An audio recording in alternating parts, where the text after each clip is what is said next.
सभी से मेरा निवेदन, सिस्टम के बिल्कुल किनारे हो जाएंगे, हमारी साउंड में डिस्टर्ब नहीं होना चाहिए।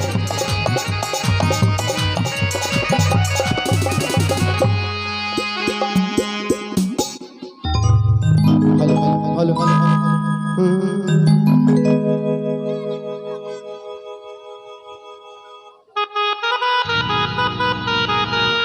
हेलो हेलो हेलो हेलो इजे कर देख देख जले के ना चाहिए, अगर मिले बेसी तो खा के मरे के ना चाहिए। कि क्या समझाई तुमके भाई, और इतनी चिट्ठी है फिर भी रज़ई मन ओढ़े के ना चाहिए। अब कहूँगा क्या कि सासुमा घरवा ससुर जी दुआरवा, अरे देवर गईल खनिहार, उठल राजा गोदिया में कि बाटे मोरा चढ़ल जवानी, उठल राजा गोदिया में कि बाटे मोरा चढ़ल जवानी।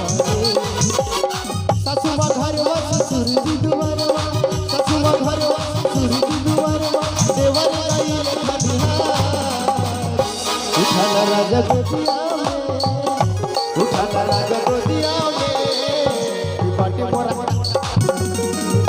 उठल राजा गोदिया में कि बाटे मोरा चढ़ले जवानी।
बाटे मोरा चढ़ल जवानी।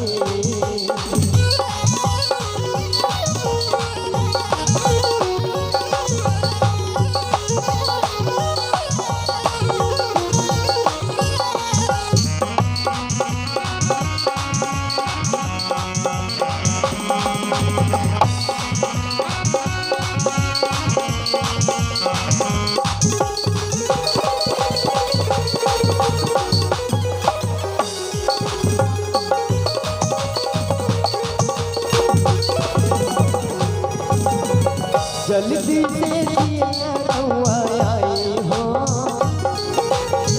फिर नहीं मौका फेराई हो।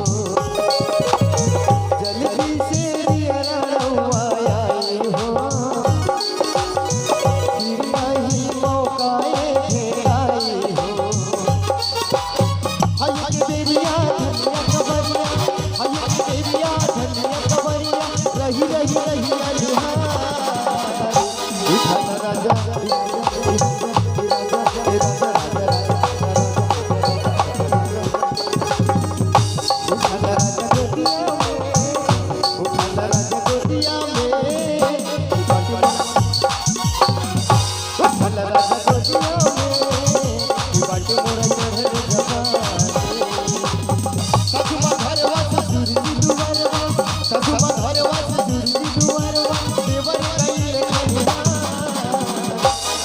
राजा गोदिया में, उठल राजा गोदिया में कि मोटू कलू उठल राजा गोदिया में कि बाटे मोर चढ़ल जवानी, उठल राजा गोदिया में।